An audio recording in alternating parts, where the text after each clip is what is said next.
നമ്മൾ സൂപ്പർ മാർക്കറ്റിൽ പോയപ്പോൾ അവിടെ സീതാപ്പഴം കണ്ടിട്ട് വാങ്ങിയതാണ്. അതിൻ്റെ പ്രൈസ് നോക്കിയാൽ 755. ഇതിൻ്റെ ഗ്രാം വരുന്നത് 240 ഗ്രാമാണ്. അതിൻ്റെ പ്രൈസാണ് 7.55. ഇതിൻ്റെ കിലോന് വരുന്നത് 29.95. എത്ര പൈസ ഈ നാട്ടിലത്തെ 5 എത്രയാണ് വരുന്നത് നോക്കിയേ. ഇന്ത്യൻ മണിയിൽ കൺവേർട്ട് ചെയ്യുമ്പോൾ 150 റംസ് ഉള്ള ഇന്ത്യ വേണ്ട. ഞാൻ നോക്കാം ഫോണില്ല സാധനത്തിന്. നാട്ടിൽ എത്ര കിലോ കിട്ടും ഇത്? അവസ്ഥയാണ് അവസ്ഥ.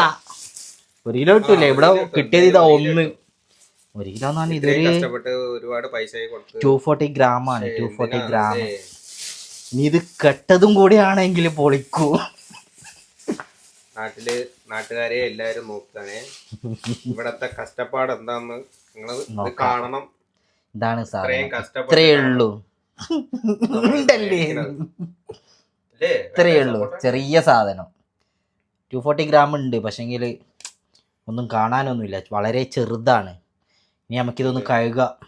നല്ല വൃത്തിയായി കഴുകി എടുക്കണം. അത് നല്ലതാ. അതെ, ചുവന്ന കളറാണ്. കേടായിരിക്കൂല എന്ന് വിചാരിക്കാം. ഒരു പീസ് പോയാ അധികം കഴുകണ്ടാലും. സുഹൃത്തുക്കളെ, നമുക്കിതൊന്ന് ഓപ്പൺ ആക്കി നോക്കാം എന്താ അവസ്ഥ. 2 പളക്കാൻ പോകുന്നേ. അതെ,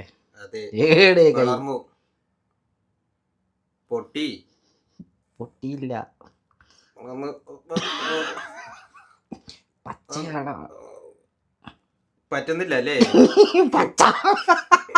നമുക്കിത് പരമാവധി ശ്രമിക്കുന്നുണ്ട്. ഇല്ല, ഇത് ഓപ്പണായി. ഓപ്പണായി. പച്ചയാണോ ചാമ്പിയാ? അയ്യോ, ഇന്നങ്ങനെ നടക്കോ? ഇത് ഒളിച്ചിറങ്ങുന്നു. സെറ്റ് പഴുത്തതാണ്. പക്ഷെ കുറച്ച് ഉറപ്പുണ്ട്. പച്ചയാണോ? ഇതൊക്കെ ഒരു സൈഡ് കുറച്ച് പച്ച പോലെ തോന്നുന്നു. കൊള്ളാം. പരിപാടി ഗംഭീരമാണ്. ഇനി കഴിച്ചു നോക്കാം. 150 രൂപ പോയി. അങ്ങനെ എവിടെ പരിപാടി അവതരിപ്പിച്ചാൽ ഇതാണല്ലോ നിന്ന. കഴിച്ചു നോക്കാം. മധുരണ്ടോ നോക്കാം. സുഹൃത്തുക്കളെ, കാണുന്നില്ല നിങ്ങളാ ഇന്നാ. ഇത് ഒരു പീസാണ്. എങ്ങനെയുണ്ട്? മധുരണ്ട്. മറ്റേ സൂചി എല്ലാം കെട്ടിട്ട് ഒന്നില്ലേ? മധുരണ്ട്, നല്ല മധുരമുണ്ട്. പക്ഷെങ്കിൽ പഴുപ്പ് കുറച്ച് ചെറുതാ. തെളിച്ച് പറയുന്നത്. ഇത് നല്ല മധുരമുണ്ട്. പക്ഷെങ്കിൽ മധുരം കുറവാണ്. നല്ല ടേസ്റ്റ് ഉണ്ട്. പക്ഷെങ്കിൽ അത്രയും പഴുത്തില്ല. കുറച്ച് പഴുപ്പ് കുറവാണ്. അതെ, അങ്ങനെയും പറയാം.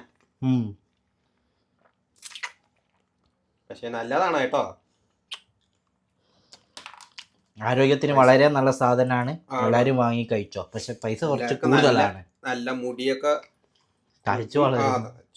വളരുന്ന ഒരു സാധനമാണ്. പ്രത്യേകിച്ച് ഞാനിനി ഒരു മാസം കഴിഞ്ഞിട്ടേ ഈ വീഡിയോ ഇങ്ങനെ സമയത്ത് ഇതുപോലത്തെ മുടി എനിക്കും ഉണ്ടായിരിക്കും കേട്ടാ. സുഹൃത്തുക്കളെ, നോക്കണേ. അപ്പൊ മതി, കിറുന്ന് പറയുന്നു.